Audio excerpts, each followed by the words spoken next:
up on... Oh, actually, no. Last week, I should say, it was my mother's birthday. So happy birthday, Mum. Oh, happy birthday, Mother McLeish. Happy birthday. Happy birthday. It was actually a couple of days after Ricky's, which I totally fucking spaced on. I'm sorry, Ricky. Happy birthday. We forgot to say that on the podcast. So this is it, a week late. It's all right. It's all good. Yeah, it's fine. That's okay. We're actually going to talk about your birthday closer to the end of the show, because I do have an announcement about that. But we'll talk about that later. Right now, it was my mum's birthday. Is it that I didn't actually turn 30? Because that would be fantastic. No. It's that you need to make an appointment with your doctor to get someone to stick their fingers up your ass. You son of a... Get it, Ricky? Because you're old.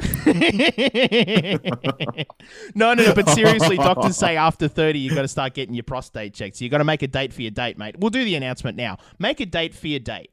There you go. Love you, Ricky. Yeah, love you, Ricky.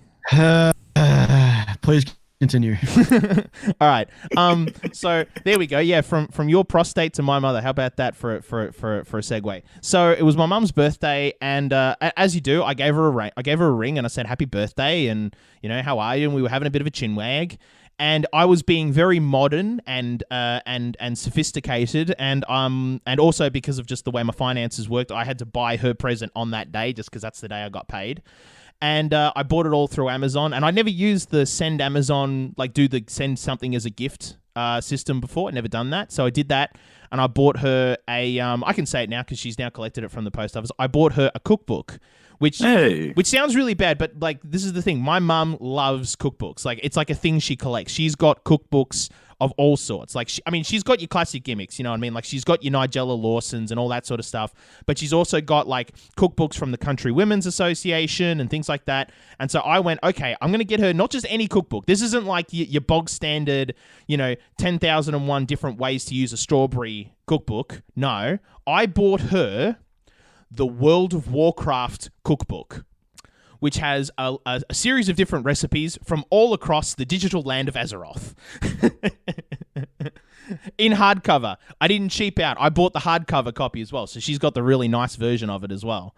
Yeah, so I figured that's a unique find to add to her collection. She can go and show off to all of her mates. They can be like, oh yeah, you've got the Nigella Lawsons, you've got the 10,000 different ways to use a grape, but I've got a list of recipes from the MMO World of Warcraft. What have you got? What would make a game to make a fantastic cookbook if it hasn't already been done?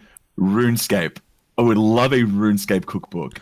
I don't know if the one has been done, but I did see, and I won't list them out, but because I don't know if my mum's listening. But basically, there's a whole bunch of different video game cookbooks out there. So the plan is that as I get the money together, for birthdays and Christmases, I'm going to buy her those, and so that way she'll get the whole set. She'll have a whole. That's fantastic. That is a fantastic gift idea, actually. Yeah, she'll have a whole complete subcategory within her collection of video game cookbooks. And by the way, all the recipes are real recipes. It's no bullshit. It's you open it up and it's sort of okay. And for the World of Warcraft one, as you can imagine, it's all fantasy themed. So it's how to cook roast chicken for a king and shit like that. But it's a real recipe that you can really cook. So yeah. So that's what I'm gonna buy for her for the next little while. It's great. Anyway, so I as I was doing that, I was talking to her about smart home stuff. Basically, my mum's sort of interested in kind of getting some smart home upgrades into her house. So things like smart lights and stuff like that, because she's already got some smart assistant things. And when we were on the subject, my favorite, absolute all-time favorite smart home kind of gadget that I've ever seen is one that was at my uncle's house. Now, my uncle he's a gadget man. He loves to get his little bits of gadgets. And I was over at his house, and this was probably about a year ago now. I was at his place, and just hanging out in his at the dining room table. And he goes and he looks around to all of us and says, "Oh, does anybody want a cup of tea or a cup of coffee?" And we're all like, "Oh, that'd be lovely. I'd love a cup of coffee. That'd be so nice." And without getting up, he just kept sitting there. And then he calls out to his home assistant. He says, "Google, turn on the kettle." And then the kettle in his kitchen turned on and started boiling. And I was like, "What in the motherfuck? What in the cinnamon toast fuck is this?" And he said, "Oh yeah, I got a smart kettle." I was like, "Where the fuck do you get a smart kettle?" And he's like, "Oh, I bought it on Kogan." And from that day, it was all I could think about. Like, I've been obsessed with this fucking thing. I've been watching this thing on Kogan for at least the last 12 months. And as of that day, when I was on the phone with my mother, we were talking about it. The issue came up, and I remember getting an email because you buy one thing from Kogan and they send you 1,000 emails telling you to buy a whole bunch of other shit that you weren't really interested in anyway. That's tangentially related. Yep, can confirm. Can Got one confirm. this morning. Can confirm. Yeah. So I get I about get 5 or both 6 a emails day. and texts. Yeah, I don't get the text, but I do get the emails. I get about 5 or 6 a day. But one of the emails, they were like, "Oh, it's the end of financial year sale. Like, get all your shit cheap." And so I'm like, okay. And I went and looked up the smart kettle because I was going to talk to my mum about it. And they're like, "Oh, here it is for $100 off." And I'm like, well, motherfuck, like, I got the money for it. Fuck it. And so I bought it. So now I am the proud owner of a smart kettle. And let me tell you, boys, it is one of the best. It was one of the best financial decisions I have ever made outside of buying a memory foam mattress, which my opinions are well known on this podcast about. Do you reckon you just can't go back now? Like, it's one of those things. Once you've experienced it, it's like, for me, once I've experienced a bidet toilet, for about 3 weeks after having experienced it, I just looked at my toilet and I was like, "You're a piece of shit. Yeah. Like, I don't want to shit in you, right? You're inferior to me." Is this similar situation? It absolutely is. It absolutely is. There is no greater feeling on this earth than standing in your dunny having a slash and being able to turn your kettle on at the same time. It is a feeling of, how do I describe it? It is a I feel like the next level is then having something where you don't even have to put the water in it. Where you can just be like, Google. Oh shit, that's 100% going to set off my Google, by the way. Yeah, that's why I'm being careful. It's 100% going to set off my Google. It'd be like, pour water into my kettle and start it. Yeah. This one doesn't do that. You got to put your own water in. But yeah, that would be the next step for sure, is if you don't have to put your own water in. That'd be so fucking grand. But I'll tell you what, there is no greater feeling of decadence that you can get for $60. And with that, welcome to Pint Party, a podcast designed to turn a beer and a chat into a tax write-off. I'm your host, John McLeish. And joining me this week are the Hangover banter boys themselves, Ricki Needs and David Young. Boys, welcome. Good moment. Hold on. So my Google literally started playing an album. Give me a second. Google. Stop. Google, shut the fuck up. Thank you. I don't know how I think it started playing like In Excess or some shit. I was like, where did you hear that from? When did I say that? Oh, that's a good moment. And it happened to me again, by the way. Speaking of the, your Google's playing your albums, it happened to me again. I was out for a walk and I had the ultimate first world problem. I was on my way home with my groceries and there I was bopping away to a podcast, and then all of a sudden my Spotify stopped playing and I'm like, what the fuck? And I look at my phone and it says Creedence Clearwater Revival and I'm like, bro, I like me some Creedence, but that's not what I'm listening to right now. And that's when I realized that my dad had put an album on at my house, so I couldn't listen to my Spotify because he was listening to my Spotify. It happened again. I gotta get him. I gotta buy him his own Spotify at some point. I just gotta pull the trigger on that. Just quickly moving away from first world problems and into 14th century problems. What a way to start the second half of 2020 with the announcement that 2 people have contracted the bubonic plague. Oh, have you shit. seen that? Wait, what? Have you not seen that? Oh my god, No. 2020 is just everything aside, as a story, 2020 is excellent because you just can't make this shit up. All right. Yeah, but we're the ones having to live through it. No, we're obviously suffering, but people 100 years from now, like, you are getting some fine literature out of this because you just can't make it up. As soon as the second half of the year is hit, then July's like, what could I do to really fuck around with what everyone else has already done? Wait a minute, I'll up the fucking plague counter, all right, and give you one more. I'll give you a bit of a fucking return gimmick. All right, 2 people in Mongolia have contracted fucking bubonic plague, and now they have quarantined sections of Mongolia because of it. I would hope so. Yeah. Yeah. And then on top of that, they announced apparently there's a return swine flu somewhere in China as well. Oh, good moment. I got that, by the way. Which one? Oh, Swine flu. Yeah. You had swine flu? Yeah, I had swine flu. Yeah. No fucking way. Yeah. So, let me tell you what, swine flu is a bitch. It is an absolute cunt of a disease. I'll tell you that right now. So, what happened was, I don't know, I'm not quite entirely sure where I got it, but I think I got it from a leadership conference, a young leadership conference. It was just, they used to send me to a lot of these youth leadership conferences, because I like to talk a lot, and they were like, "Hey, that means you've got leadership potential." Anyway, so I was at school one day. And I got a bit of a headache, and I'm like, oh, got a bit of a headache, but, whatever, it happens. And then at, the start of recess, it got so bad that, I was walking around in the quad, and I had a headache, and then it suddenly got worse, and I couldn't stand, and I almost collapsed. And I was like, oh, shit. And then my buddy carried me off to the nurse's office, and she was like, oh, yeah, this is a no bullshit. And so I got carted off to the GP, and the GP was like, yeah, we're pretty sure you got swine flu, mate. And I'm like, well, fuck, am I going to die? And they're like, and I literally said that. I'm like, am I going to die? And they're like, nah, I'm pretty sure you're not, but we're going to give you Tamiflu anyway, just because, we were at the stage in that particular pandemic where, we found out that Tamiflu meant that you wouldn't die, but it meant I had to take that.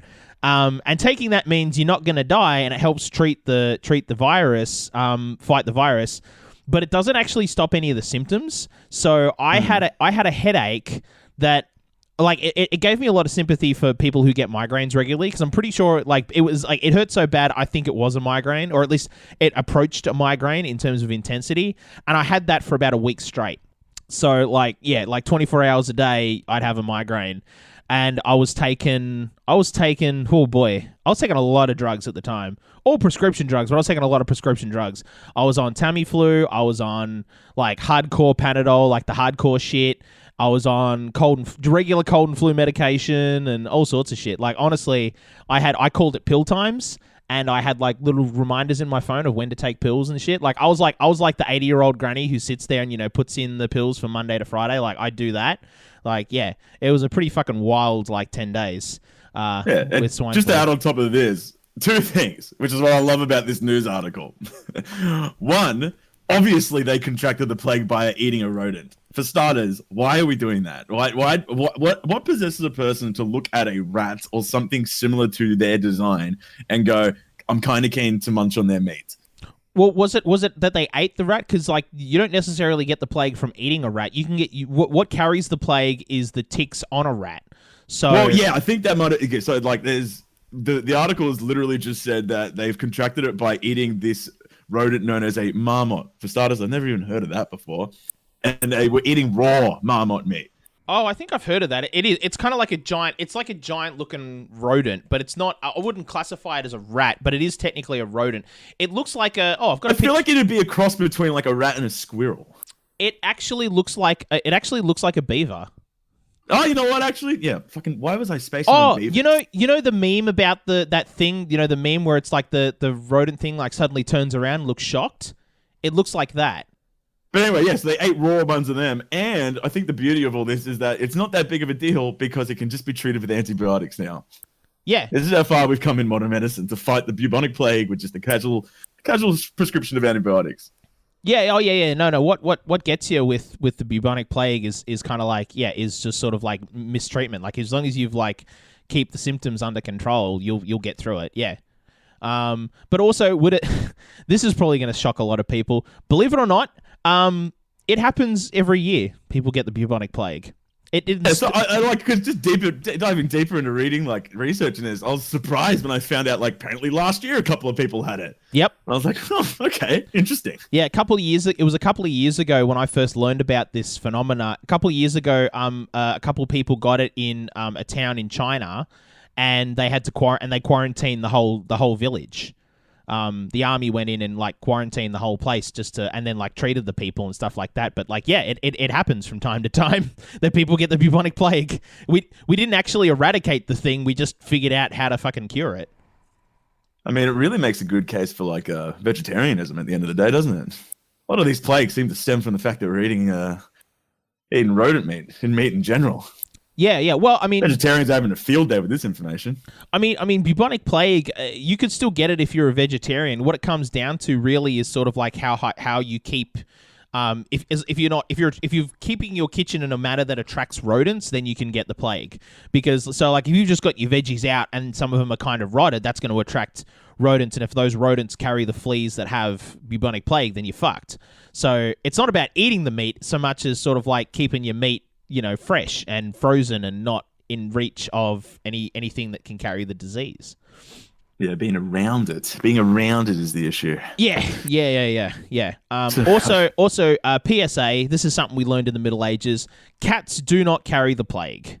In fact, cats are the opposite. You want cats around because cats help catch the rodents that do have the plague. So, maybe the cats that you're thinking of. My fucking cat does fuck all. Yeah. No, but people in the Middle Ages thought cats carried the plague and were like burning cats at the stake and shit like that. And yeah, made the disease a lot worse in England for a little while there. Because it was the cats. It's the fucking cats, mate. Anyway, let's move on. But like, yeah, there's some pretty fucking wild diseases out there that's still here. Like 2020 is a bit of a crazy year.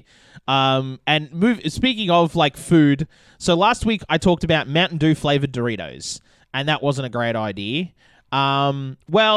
Someone at Heinz, the people who make ketchup, someone at Heinz has seen Doritos and Mountain Dew's collab and been like, hold my beer, boys, I got this, and has come out with Heinz ice cream.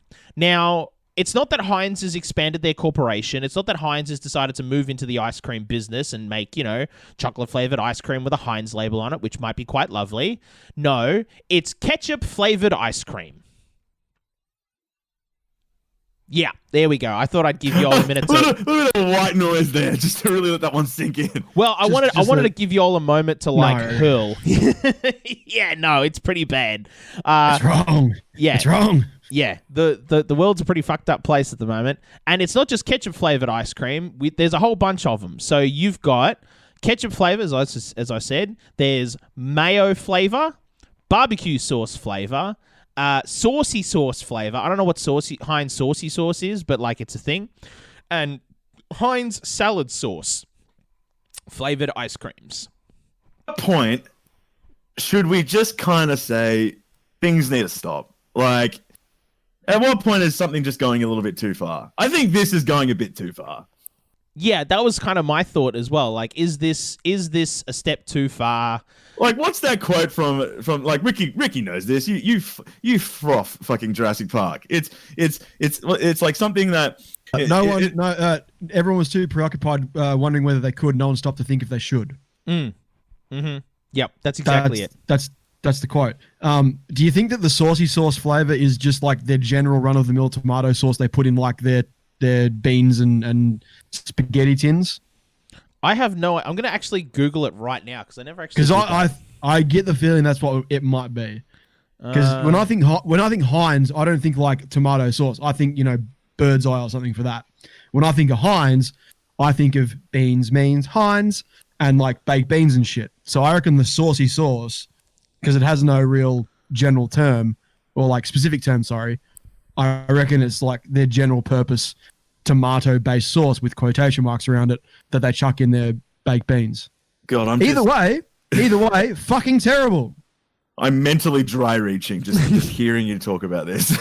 And I'm not in a good state right now. Yeah, by the way, I don't think we actually mentioned this real quick, but Ricki and Dave had a sesh last night, and like and apropos of nothing is like I'd also researched this article. So like when I found out they were gonna have a sesh last night, I'm like, oh, they're not gonna like talking about this today. I am in all sorts. I'm up and about. Like, apologies to anyone listening right now. The energy levels are currently not there. My head is somewhere down in the fucking Atlantic Ocean. I am physically here, but I'm not here. Hang on, I just scrolled down on the article, and at the bottom of the article was another article on Gizmodo about Lynx teaming up with fucking Marmite to make a deodorant that's a Marmite and Africa flavored, like Lynx Africa mixed with Marmite. Can you post the link to that? What in the cinema? It's literally like it's at the bottom of the article. Just scroll down, you'll see it. What in the fuck is going on with the fucking planet at the moment? Like, who's... Oh, hang on. It's it's the world's first social distancing deodorant. So it's Yeah, fucking A, right. You So put stay away from me. yeah, put that shit on. Nobody's gonna want to go near you. are they specifically because like I'm checking it. There's no like it's not on fucking April 1st or nothing like that. But yeah, apparently it smells like white moss, green herbs, along with woody profiles of creamy sandalwood and cedarwood, unexpectedly met with a salty punch of Marmite. And there's You a know body what? wash. And there's a body wash as well. That is not a bad idea. Like, it is a bad idea, but it's so Yeah. bad that it's great. The marketing behind the fucking social distancing, like, deodorant. A deodorant designed to keep people away from you because it's bad. That is brilliant. That is Okay. fucking excellent. I'm looking at the Lynx website right now. This is the tagline for Lynx Africa Marmite. Smelling is believing. Experience the warm, zesty intensity of our best-selling Africa fragrance combined with the savory scent of mouth-watering Marmite. So what they're saying is, smell like a 15-year-old that's just eaten a good breakfast. I don't want anything I spray on me to be described as zesty. Zesty is how you describe a salad dressing, not a fragrance you put on your body. Yeah. So How would you like no. a fragrance to be described to you then, Ricky? Pungent? No. Pungent is not a good word. Pungent is the word that people use in movies when they go into the house where the dead body has been for 3 weeks. They're like, ooh, that's pungent. That's what that word is. I personally like earthy and like woody fragrances. So like those descriptive words, I guess, like sandalwood and shit like that, hit my ear better than pungent and zesty. Just me personally. But yeah, I like. What is wrong with the word aromatic? Aromatic is a nice little catch-all term that means it's in the air and you can smell it. It doesn't scream it's going to smell bad. It kind of makes it sound lovely. Aromatic, stop there. Oh, no, I completely agree. It's a perfectly cromulent word. Exactly. So I just wanted to point out one of the underneath the product, they've got like, you know, kind of tags. They've obviously tagged it for organizational purposes. I don't know why they've put this on I think it's for like search terms. If you want to search for other products on the Lynx website, I don't know who else is doing this, but people apparently do. So you've got as one of the search terms for this product as aromatic. So they even use it. They actually have the word. Yeah. They call it aromatic. The other one being odor protection, which is like I would gladly argue the toss with them on that particular search term.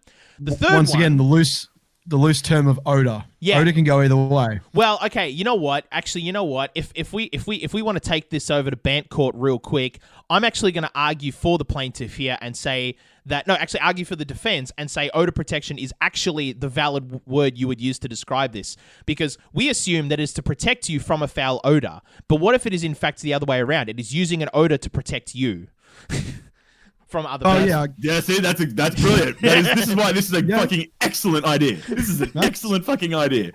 All right, That's and fair. the third one, which is like, I think hands down there is no argument about this.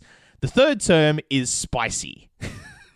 Nah, come on. I'm okay with the descriptor of spicy. Yeah, I it's actually a think the spicy term product. spicy needs to be used more often. But I agree with it in this use. It is certainly, this is a spicy product for sure. But Well, it's described as like a curry on a plate you forgot to wash. That to me says everything. No, that's That to me says is- everything about this product. That's all I need to see. that is so specific. That is so specific, and I can taste it in the back of my throat right now. Like, that is such a fucking, like, yeah, it's like, you know, one of those, like, very specific phrase that takes you back to just, like, this really vivid and poignant memory in your life, and you're like, I can, you know, like, that stupid meme of, like, you can't hear pictures, and someone will post something of, like, a really iconic moment in, like, a video clip or something to a song. You're like, no, I can.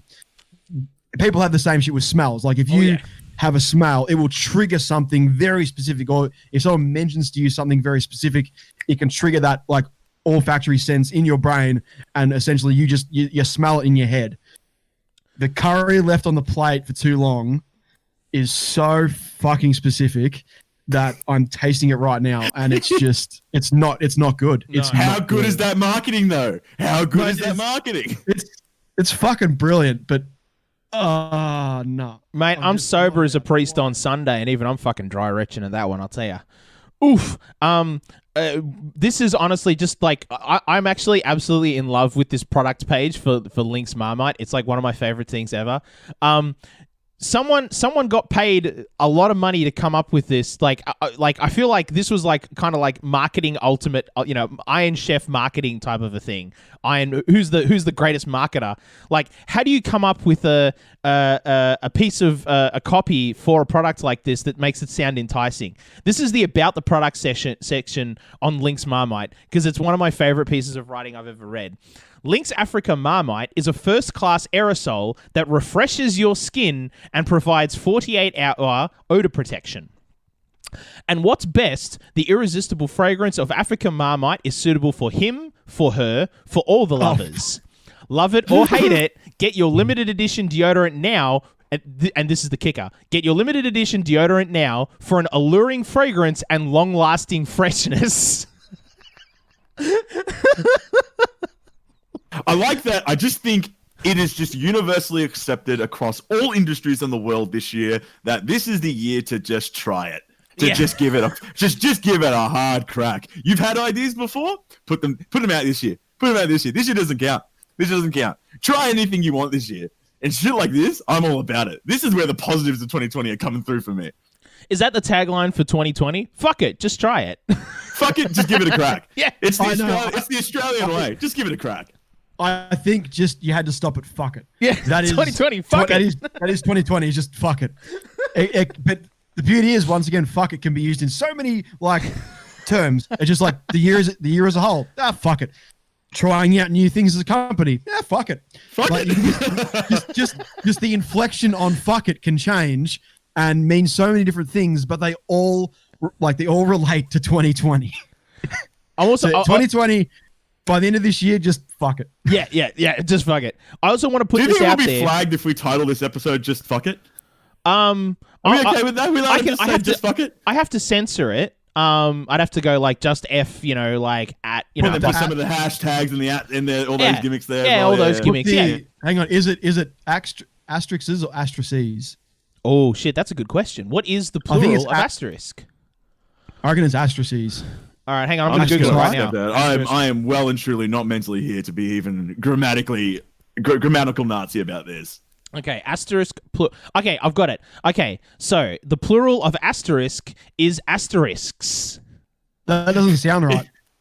That does not sound right to my ear. I hate that. Yeah, I kind of hate it too. But what's the difference between a possum and an opossum? Can someone explain that to me? I'll just try to quickly tangent off. Right, that's but fine. This has pissed me off for years. Opossums are those fucking ugly ones in America. We have just possums. But are they the same gimmick? Are they literally the exact same gimmick? But they're just calling them opossums. They're both marsupials. Have you seen? Are they actually marsupials? Because I thought Australia was the only place to have marsupials. No, it's North America. I thought they were just a small mammal, like a straight up just mammal. As far as I know, North America has one marsupial, and it's the opossum. I thought they hung on the mother's back rather than riding in a pouch. Yeah. No, I think they. But is that the definition of a marsupial? Whether or not they hang on their mother's back? Well, marsupials have to have a pouch. No. It is a marsupial. Really? It is no, opossums are a marsupial, and they do have a pouch, but I think it's the same way that kangaroos have a pouch. It rears. It's like for the really little young, and then I think possums eventually move onto their mother's back when they get a bit bigger. But I thought the whole gimmick of Australia was we're the only fucking place to have the only continent that had marsupials at all. Have we lost that? Have we fucking lost that? That's some bullshit. Do we have no claim to fame anymore? Yeah, no, it's a marsupial. For like all of the dangerous spiders. Fucking there you go. I love that. That is my favorite meme to see on the international stage when it comes to Australia. It's just like, God, they're fucking playing hard mode over there, and it's just like dangerous animal gets discovered. Yeah, classic Australia. No. Okay, so here's what's going on. So marsupials are mostly in Australia, but they're also in the Americas, which makes sense because when you think about when we were Pangea, South America and Australia were connected, and so a lot of those animals would have moved over in that way.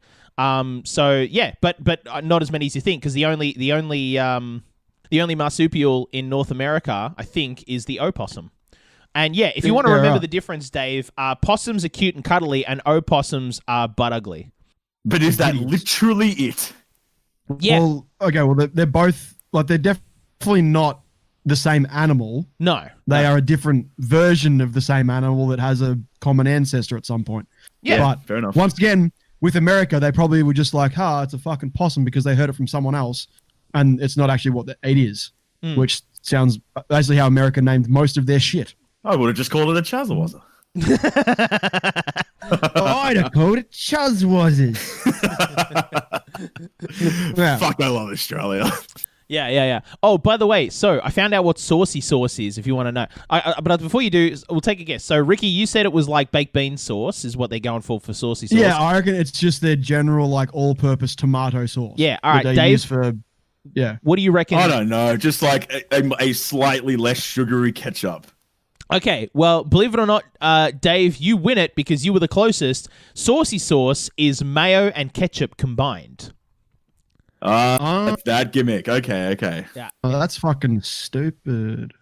I have actually been really high-key fucking with sriracha and mayo mixed together recently. Oh, dude, creamy sriracha is the fucking bee's knees. Holy shit.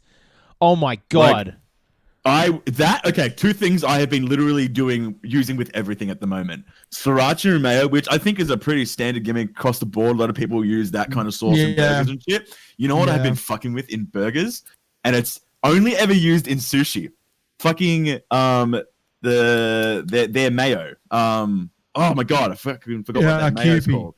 Kewpie mayo. Or Kewpie, whatever you want to call it. Yeah. I have been using that on so I'm continuing my pie gimmick. I'm trying different sauces on pies. So I've been using that on a pie, fucking lit BT dubs. I've been putting it in burgers. I don't understand why fucking sushi just has the monopoly on Kewpie mayo, because that is lit. I would recommend Kewpie mayo on everything, boys. It's more of a just Japan thing, and sushi happens to be from Japan. But they've been putting like Kewpie on burgers and stuff over there for years. And then people good on them. Discovered it and then came back and were like, hey, here's this fucking mayo that tastes pretty good, and started putting it on burgers in America. But now it's like, it's a pretty standard thing. Like if I go on Uber Eats, half the burgers I look at have like Kewpie mayo. Really? Yeah, 100%. Fuck, I have not seen it on a single... Ricki, I need to order from you. You're fucking sussing, man. Well, I am on Kewpie mayo right now. My Uber Eats are a bit different to yours, because I have the entire CBD to pull from, which is kind of nice. But tell you what, I've like literally everything I make at home, I'll put chalupa hot sauce on it. I fucking love this shit. And like, if you want to upgrade from the heat level of sriracha and you want something that's got a bit more kick and a bit more flavor, go for chalupa hot sauce. I'm so vocal about this. Needs. I am the worst Asian of all time when it comes to this. You are. You're fucking I don't terrible. It's not that I can't handle spice. It's just that I don't understand your thought process to wanting to handle spice. I don't want my food to be a challenge. It's kind of why am I fighting my food? I kind of do. Yeah, I understand it. Like, I don't like to do it all the time, mind you. Like, I'm more often, like, not that interested in spice. But for me, sometimes you've just got a fire in your belly, bro. And, like, the only way to put it out is to fight fire with fire. Like, it's less of a... I get it. I get it if you got a bit of a sadistic attitude to you. And you're just like, look, I'm feeling like a little bit of hot sauce today. I'm just saying, I don't know how that thought process crosses your mind. To me, like, chalupa isn't even that hot. Like to me, sriracha tastes like fucking mayo these days. Like I just put Tabasco on everything as well. But I'm trying to upgrade. How do you reckon? I could be talking out of my ass here, but I reckon I do feel like if you have put hot sauce on stuff, like something as simple as like if I have eggs on toast, I put my eggs on my toast, crack some pepper, and then put some hot sauce on the eggs. And man, sometimes the pepper's just a little bit too hot. Nah, you are the worst Asian ever. Sometimes the pepper's just a little bit too spicy for me in the morning. You know, sometimes when you're eating something hot and like it clears your nose and sort of like opens up your sinuses and sort of clears you out a little bit. Slaps you awake in the morning, mate. Yeah, but like I feel like putting a bit of spice, like not an overbearing amount, but just a little bit of hot sauce on like a regular meal, just kind of opens up your olfactory, all your sensory sort of things in your nose, and because you taste a lot with your nose as well as your tongue, it kind of like adds a bit of like flavor of not just the hot sauce, but the actual flavor of what you're eating as well gets intensified a little bit. Once again, I could be talking out of my ass, but I just feel that when I put a bit of hot sauce on something, I get a lot more out of what I'm eating. Like I feel like I'm tasting it a lot more. How do you think you would fare in a game of Hot Ones? I would get to the end. You reckon you'd get to the end and you'd be okay? Yeah. You wouldn't struggle. I'm not saying I wouldn't struggle. My challenge would be not getting to the end, but how long I can go without reaching for the milk or water. Oh, okay. So I could guarantee you that I'm 100% reaching for the milk, probably 2 chicken wings in. Like, yeah, I reckon around about what's the third last one that like everyone says tastes like shit? Used to be the hottest. Oh, it's the one with the atomic bomb, isn't it? Yeah, like napalm death or whatever the fuck it's called. That one, the bomb. Yeah. Everyone says like it's hot, but the reason it's terrible is just because it just tastes awful. Like all they did was just like, we need to create the hottest fucking sauce and never put any care into how it actually tastes. Whereas apparently, because I really want to buy one at one point, the Ghost Reaper, California Reaper sauce they have that Hot Ones actually makes is hotter than Da Bomb, but also actually tastes really nice. And I want to like buy a bottle and actually taste it for myself and be like, A, how hot is it? And B, what's the actual flavor profile on it like? Is it actually like enjoyable to have in your mouth before it burns your taste buds off? Whereas like Da Bomb is apparently just god awful to put in your mouth. So I would be like, how far could I get before reaching for the milk or the water? That's my challenge to myself. Yeah, I will say, yeah, like as far as like spicy food goes, like having spice just for the sake of spice with like, you know, the atomic bomb type of ones where it's like, how hot can we make something before like we actually kill someone? Like I'm not into that. Absolutely not. For me, yeah, spice has to have a flavor component. Like it's gotta either enhance the flavor of something while still adding spice or like I'm just not going to do it. But I will say the on top of like the enhancing a flavor thing, because I'm pretty sure you're right about that, Ricky, but there's also a euphoric component to it. Like you eat shit that's hot enough and like it kind of produces a euphoric feeling. Like it can kind of make you feel good in kind of a narcotic type of a way. There is a high associated with like spice. Yeah. Oh yeah. A certain level. Yeah. It starts to actually like, it will fuck with your brain chemistry because your brain's kind of like, what is happening right now? And just freaks out a little bit. Yeah. But you can like, I think there've been people on Hot Ones that have said they've sort of had a micro trip, just the amount of heat, and it fucks with your head. And anything that sort of fucks with your brain chemistry is essentially a drug and a trip. Yeah. And hot sauce can like mess with you enough to be like, holy shit, we need to adjust some things, and in the meantime, you're going to feel a bit wonky. It doesn't even have to be a specifically designed hot sauce. Like I had, so my dad brought home he's got a coworker and he's got a coworker and him and his wife are from Thailand, and his wife made us some Thai green curry, which like homemade Thai green curry, and she, even though she knew she was making it for my dad, the relationship that they'd established is that like they knew we weren't fucking pussyfooting around when it came to like spice. Like she knew not to make it white people spicy. She was like, oh no, I'm gonna make it Thai people spicy. So like we had this Thai green curry, and let me tell you, man, like homemade Thai green curry, there's just nothing like it. There really isn't. It is 100%. It is the best. It is one of the best curry I've ever had. Outside of the curry that I get at my auntie's house, but like it is at my late auntie's house, I should say now. But it was like fucking amazing. And I'll tell you what, like I was eating it and I was like, okay, I'm going to work. Like I got to work to eat this thing because it's hot. But that's not how you eat food. But it wasn't a bad thing. I was like, because like as I'm eating it, as I'm working at it, bro, it was like it felt good. Man, it felt good. It was like I felt euphoric afterwards. Like, honest to God, it kind of reinvigorated my love for Thai food. It really did. it inspired me to get back into like eating Thai food again. I was like, holy fuck, this is so good, man. And Thai restaurants just don't do it. You got to get the homemade stuff. That's just where it's at. Oh. See, shit like that, at that point, it's like, I kind of feel like I need to call my union and then be like, I got to make a complaint to Fair Work because you're making me put in some hours here. Like, it's just unfair. Like, why do people fuck with such intense levels of spice? My dad, It's literally, a fucking challenge, Because man. it feels good. Because it feels my good. dad has, when he has every meal, home or at a restaurant, he will get his meal, or because traditional Chinese, like they have the banquet style stuff in front of you, like how Chinese cuisine, it's like go help yourself. He will get a bowl of intense chili sauce placed in front of him as well, that he will just dip and lather anything into it, and then just go to town. Bro, beyond me that logic. Good on him. Yeah, no, I'm all for it. I probably couldn't do it to the same level as your dad, but I'd certainly be down for trying it. I can feel the intensity of my ass clenching when I see that. Yeah. Oh, you know why I that once- happens?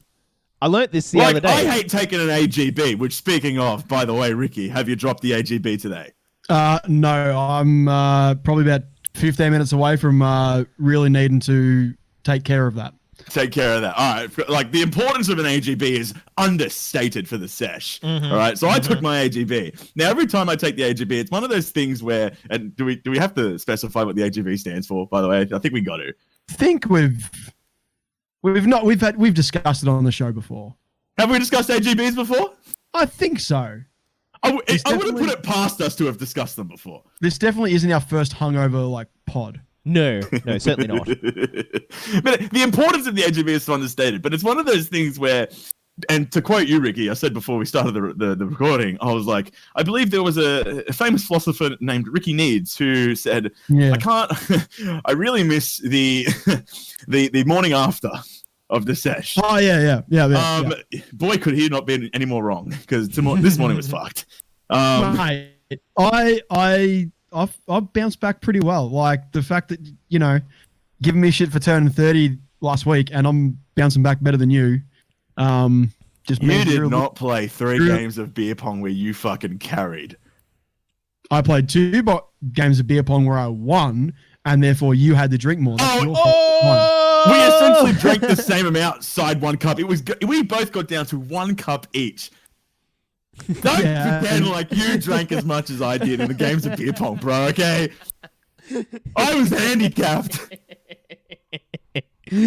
Oh, my God. It's your fault. Yeah, it's your fault for picking a shit fucking partner, wasn't it? God, it should have been. It should have been, because initially it was going to be me and Ricki, and we kind of just looked at it and we're just like, nah, it's a bit unfair. Yeah, It's a bit unfair. Yeah. So yeah, I was taking the AGB, but it was one of those things where I had that impending doom of walking to the bathroom knowing I have to take the AGB, where in my head I'm like, I'm gonna feel satisfied afterwards, but the process is gonna fucking suck. And it's the exact same thing of taking a chili shit. Yeah, you're not wrong. Like, but the chili shit is worse, man, because I'm getting no enjoyment eating that chili to begin with. And then after I've consumed the chili, which I really didn't even want the chili, I now have to wait for my digestive system to knock on the door of me and go, you're not done just yet. All right, because the chili shits are rearing its head, and they're equally as bad as the final boss that was the chili meal that you just consumed. But wait, there's more. But wait, there's fucking more. And most of the time when I take a chili shit, it's a 40-minute shirt-off session. All right. I don't think it's quite that long for me. Although I do feel like whenever you do go and take a chili shit, it does feel like you need to be sitting there longer than you actually do, because like just that feeling around your ring hole after taking one, it does have a similar kind of pressure to just sitting on the toilet regularly. So I find myself just being like, do I still need to shit or am I done? And it's not till I stand up and then walk around for a bit. I'm like, oh no, it's just, it's still a bit stingy, but it's not actually me needing to go to the toilet. But there can be sometimes a very similar sort of sensation, I feel. Yeah. It might just be me. Could be weird. No. But yeah, I always find like I'm just like, am I done? I think I'm done. And then get up and Usually I'm done. And then you have the two-parter rear its head 20 minutes later too. Yeah, exactly. That was an option as well. You're just like, I think I'm done, and you get up and you go down, and like you fucking turn on the TV, sit down again, just like, no, I'm not done. Back to the toilet. Didn't get the troublemaker out. We're gonna finish this bad boy and fucking get her done. It's like the save point mid-boss battle. Yeah, pretty much. It's like thank fuck I reached this checkpoint because I don't want to go back to the start and start this all over again. Replenish me resources. You know what causes that though with the chili shit? You know what causes it, right? I have no idea. Yeah, run us through the science of it, John. Please. I'm assuming that the one part of it is the presence of chili in your shit. What is the other part? No, that's it. So what it is, so basically the way spicy food works is part of it is that there's a chemical that stimulates like your brain bits and that causes the euphoric bit. But the other bit of spicy food is straight up, it's a chemical burn. And it's a chemical that like physically burns you. It's not enough to like really cause serious. People be into this. It's not enough to really cause serious damage unless you're eating like that. We chemically engineered the hottest thing on earth. Like that shit'll give you a proper burn if you're not careful. But the chemical that does that, you don't digest it, so it stays with you all the way through your digestive system. So the same chemical that burned your tongue is now burning your bunghole. Yeah, and just because like your ring hole is pretty sensitive that it actually hurts. It actually hurts, but not only does it hurt, it also the nerves down there that are designed to trigger to say, "Hey, you need to take a shit," are the same ones that are getting burned, which is why you don't feel, why you're not sure if you're done because those nerves are getting triggered. And this is them screaming back at you. Why did you do this to me again? Yeah, pretty much. Why Thai curry? You son of a bitch. I'm like, I like Thai curry. It's fucking tasty. That's exactly it. That's what's going on there. So yeah, it burns on the way down as it burns on the way out because it's the exact same chemical. So if you think about it, you kind of gave yourself a rim job. Fantastic. Every time you said ring hole, Ricky, I fucking popped. It is one of my favorite terminologies for the butthole. Is ring hole. I just something about it makes me laugh, and I just I want to share that with other people. So there you go. No, thank you, Ricky. Thank you so much. I want a shirt to be designed of just a silhouette of me on the toilet with both hands plastered on sides of the walls, preparing for the chili shits.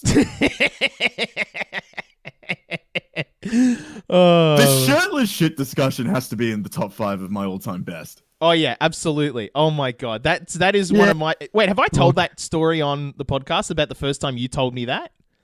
Oh, just go ahead. Go ahead and tell it again because it's good content either way. Okay, so the story is like, and basically it was a story that I couldn't retell for a long time. Not because it was shocking or bad or anything, but literally because I couldn't get to the end of it without losing my shit laughing. Like it's one of those stories. So basically, I was at your house. I was at Dave's house, and we were just hanging out.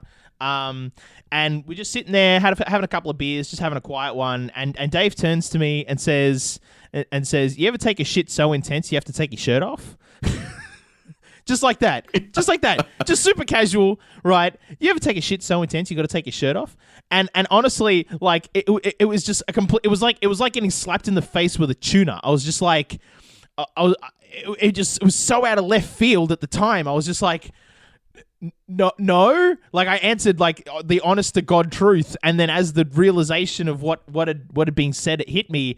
I lost it laughing, and like there was a bit of booze involved too. I was a little bit tipsy, and just oh my god, I couldn't. I was laughing and crying for like 10 minutes. It was oh man, it was actually quite an emotional release. It was like holy shit. Like what? It was one of those stories, and for honest to God, it was about a year and a half later. Every time I tried to tell the story, I just couldn't. Like you remember, Dave? Like I'd be there trying to tell the story, and I couldn't get to the punchline because I'd pop. I remember I was just sitting in the club hub back at university. Yeah, and I went into explaining physically how the shirtless shit comes about. All right, and it happens in 3 scenarios. I'm now adding the AGB into shirtless shit category. Shirtless shit category is now top tier shit when you got to take a shit. Right, there's three instances where the shirtless shit is really acceptable: the AGB, the chili shits, and summer shits. Because that was the story I was telling you, where I was just like, you ever have to take your shirt off to take a shit so bad? Is because when it hits the summertime, it's so good, and especially in Australia, we're getting up to like mid to late 30s, like consistently in the summer. And I'm someone who I fuck with winter. I'm not big on the summer. I fuck with winter. Oh yeah. So I already don't need any additional pressure when I'm going to the bathroom. All right. I don't need any distractions. I actually get stage fright most of the time. I got stage fright last night trying to take a piss at Ricki's place. It's a weird thing. It's a weird thing for me. It's a weird thing for me, but that is what it is. Peeling back the curtain a little bit, I get a little bit of stage fright when I'm in a new territory, something that is unfamiliar to me, and I need to take a whiz. But in saying that, bathroom time for me is very personal, and I don't like there to be additional hurdles. So a summer day is an additional hurdle for me, and then you tack on the fact that maybe I just need to have a really big one that morning. So the shirtless shit comes about where it's like, okay, I need to get leverage on this. I need as much like flexibility to my upper body to brace, and I need nothing stopping me or getting in my way. I need full airflow to hit my body to cool down the exertion that I'm about to put forward here. So that's when the shirtless shit comes into play. I rip the shirt off, I throw it out into the hallway, and I put both hands on the side and I brace for impact. Yeah, for you, it's sort of like a Dragon Ball Z fight. For me, it's turning Super Saiyan. It's Goku turning Super Saiyan in the Frieza saga. Yeah. It's the anime fight of bowel movements for you. Oh my god, what a short like video that would be. Bro, like that was my thought. Little short movie. That was my thought. Like you would do like a full on like Sailor Moon level. Like, oh my god, has there not been an AGB comedy skit?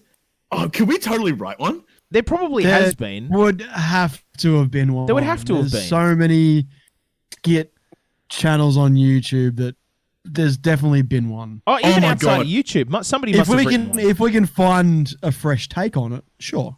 But if it hasn't been done, can we do it? Because I think I would have a hot take to an AGB short film or short little comedy skit.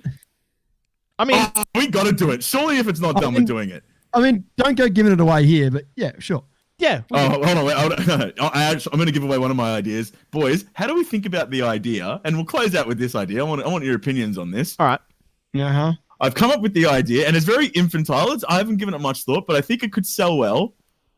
Poetry for bros. Broetry. I was about to say broetry. Broetry. Yeah. What do we reckon? Because, I was at a mate's place, and like she's really into like poetry books and stuff, and I was just going through them, and like I was looking at it, I'm just like, look, this level of poetry is lost on me. It's lost on me. But she's reading it, she's like, oh my god, like I feel so connected with this poetry, and it's saying so much to me right now. And I was just like, this is just 3 words on a line, and then the next line has 18 words, and then the other line after that has 1 word, and then the other line has like 4 words, right? So it's not even a haiku, but it's just the presentation of it, and it just kind of speaks words, right? So I'm not grabbing anything by it, but I'm looking at this, I'm just going, what if I designed something similar for bros, right? Something like that we can relate to and be like, God, this really speaks to me, right? As like, you know, 28-year-old male page, but in like a poetry book. What do we reckon? I mean, to a certain degree, it exists. So I mean, not in like a complete book. But there is like certain kinds of what you might classify as broetry out there. The one that jumps out to me, and I think this is the name of it. It's a poem by Robert Burns called "The Epitaph on John Rankin," which is basically it's a poem about a guy he knew called John Rankin and what an absolute fucking mad lad he was. And basically just this guy is just a fucking mad lad is basically the point of the poem. How would you define poetry? Because when and this is where I'm kind of getting lost in it. Because when I was reading this poetry book, and apparently it's quite a good poetry book based on what they were telling me. They were like, oh yeah, it's quite a famous poetry book. But when I'm looking at it, and like I'm not stiff in the craft of it, right, man? Because I haven't dabbled in that area of like creative writing. But when I'm looking at this, it's not like it's technically, advanced, right? It's not like it's really difficult technical writing involved here, right? Because it kind of just seems like the way it's presented to you is the poetry of it. So if that's what the poetry is, how are we defining poetry, right? Like if I were to, and just as an example, let's say I used, Ricki would know, the 28-year-old male Facebook page, right? and like just a random like quip that they have. Could that not be poetry too? Yeah, well, to a degree, it rhymes. There is one that like. Some poetry rhymes, but these poetry didn't rhyme in this book, which is the first thing I look for when it comes to poetry. I'm just like, did it rhyme? Well, no, but it's still more poetry. it's more about like the way that the sentences are put together and stuff, and how they flow from syllable to syllable. Can also be a type of poetry. Doesn't necessarily have to rhyme. Same with like really good song lyrics. If you listen to a lot of songs that are not traditional rock or pop music.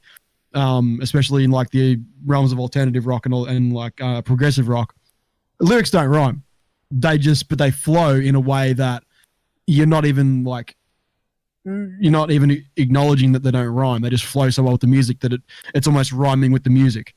I'm assuming that this poetry was more about how each stanza flows into the next, and it kind of creates this rhythm that your brain sort of thinks is like the same as a rhyming scheme. I got no idea. When I was reading this, I would assume it would be something similar to that. Maybe there is a level of technicality to it where it's like it's the same with when you got hip hop artists writing or rappers writing verses. There are like multiple levels of rhyme or like of structure that can be within one verse or one phrase. So you look at a guy like Biggie, he could rap a verse where not only did every word at the end of a line rhyme, but he would then, the entire line, like 1s and 3, would all rhyme together. And then 2 and 4 would all rhyme together. So he's not only rhyming single words, he's rhyming entire phrases. They all sound the same. They're all different words, but the way that he's saying them, it's like, and then he would rhyme that entire phrase with the phrase down below it. Or he would do rhymes within words. Like it gets into like these insane levels. Eminem is fantastic at it. Killer Mike is another one who can do it very, very well in the modern day. But it's not necessarily traditional rhyming structure like you would with a poem or with poetry. But it is a pattern that your brain recognizes and goes, oh, this is like, it gives you that same sensation of like looking at something and saying that it just rhymes generally from one word to the other, but your brain is sort of tricked into thinking that it's the same thing where it's not technically, but it's, wordplay, I guess is what I'm trying to say, is a very complicated thing. And there are many ways to go about it. And poetry can be very, very well done and very tricky in the way that it makes your brain think about the words that it's reading. I will agree to that. I'll agree to that. Yeah, but that's fair. But I understand what you mean with like the 28-year-old male. Like if no one has seen this Facebook page, it's called the 28-year-old male. It's just it's a post that's a satirical post about a bunch of very stereotypical things that single males or even males in with girlfriends. Actually, that's probably more the butt of the joke is guys with girlfriends around the late 20s to early 30s sort of mark who, you know, maybe don't have everything together. And just like it's the typical like knock off work Friday, go to pub Friday night, put, 4 pineapples in the pokies and walk away with nothing kind of stuff. Like it's like a simple line. Like this is what I'm saying. Like when I was reading some of this poetry, for example, was like, oh, she believed she could and then she did, right? Like that doesn't rhyme, but it gives you an emotional response or you resonate with it. I think that's where this poetry, it's about resonating with what is being written, right? So something, if that's what poetry is in that regard, could I not write broetry of the similar regard where it's just like, he who went out and spent pineapple came back with no fruit. Like, you know what I'm saying? Like, I've got one about the pokies already that I saw. I think it was either on that page or another page.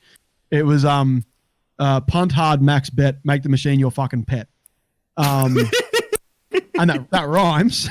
And then I saw that apparently someone got that tattooed on them with the My Chili guy above it. On the back of their leg, and I'm like, that's a level of commitment I'm not ready to go into in my life, but good for you.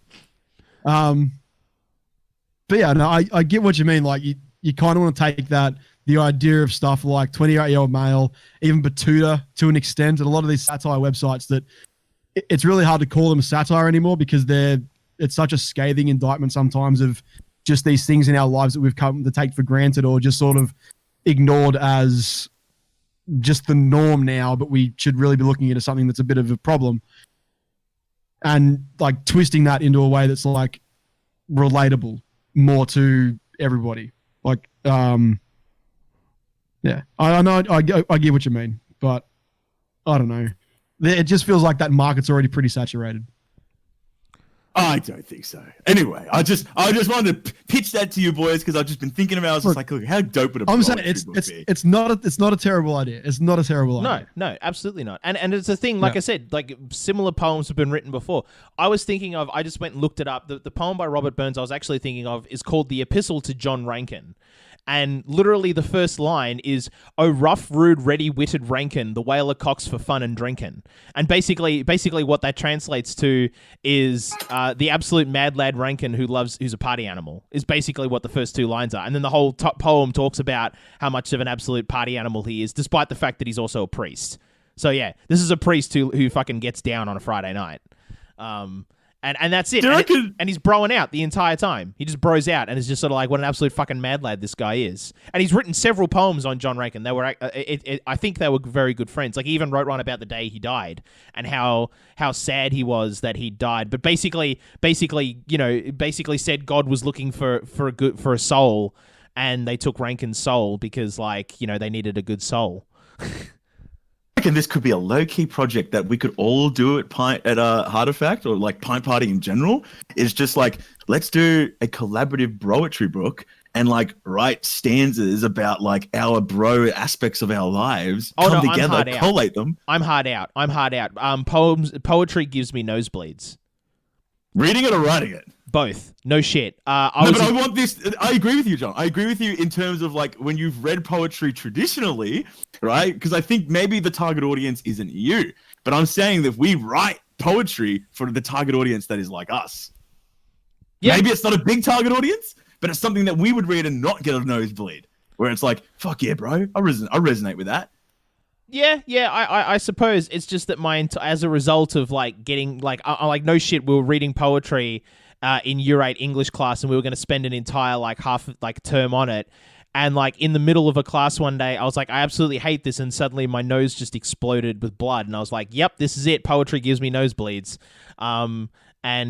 So yeah, I was able to be excused from that class. It was great. Also the poetry, also, by the way, Year 8 poetry they make people in Year 8 read is absolute fucking dog shit. I don't understand why the Department of Education was like, this is good poetry. This is what we will expose our youth to show them what high art looks like, is this absolute fucking dog's breakfast of a word soup that someone just like, it was the AGB of poetry is what it was.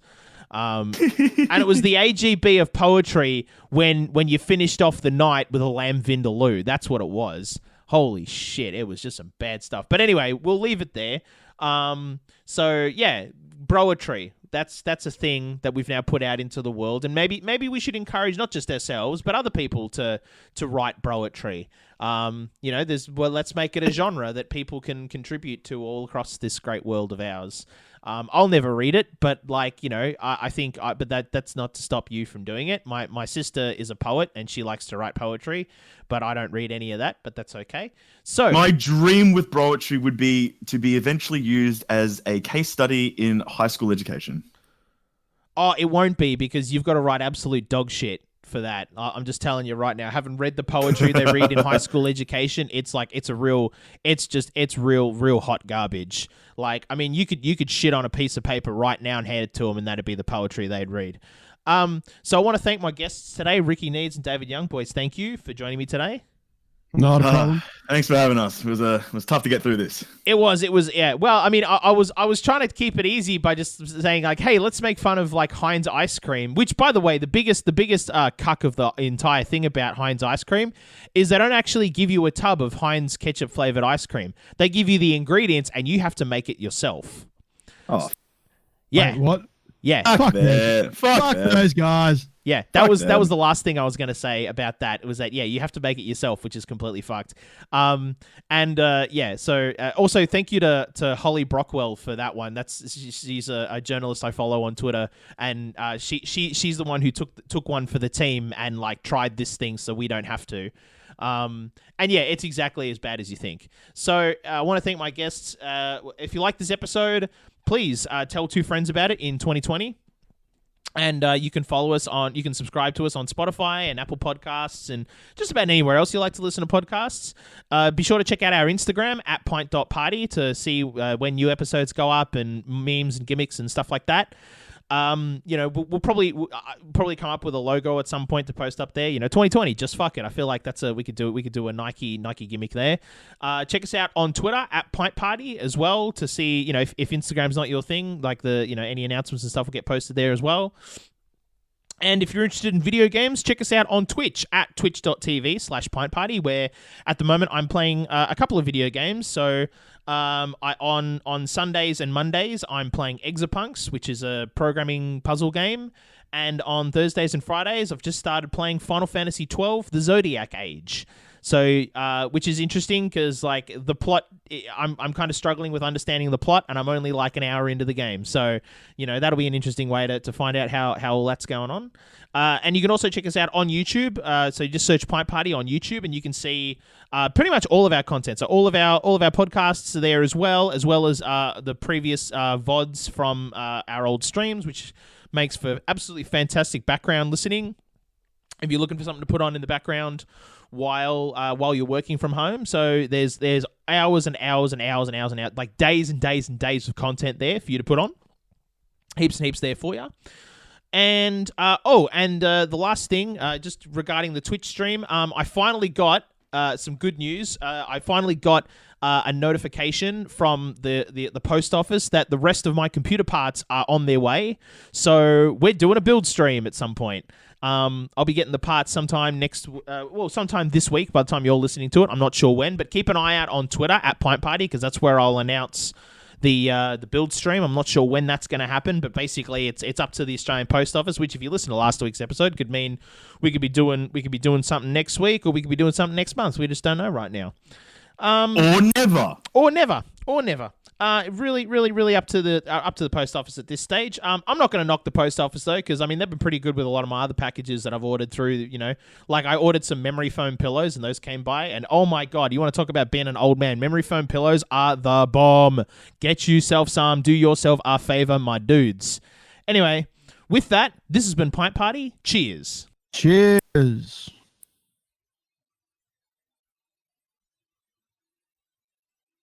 David, did you say cheers or not? I did, but I don't think my audio came through. But that's all right. No, I didn't hear it. I didn't hear it. I just went, okay, I'm just going to wait. No, so I screamed it. But yeah, I'm so done with online stuff. Yeah. Keen to move back into physical shit. You want to say cheers? I'm still recording. I'm waiting for you to say cheers. The music hasn't played yet. We're waiting on you, Dave. Cheers.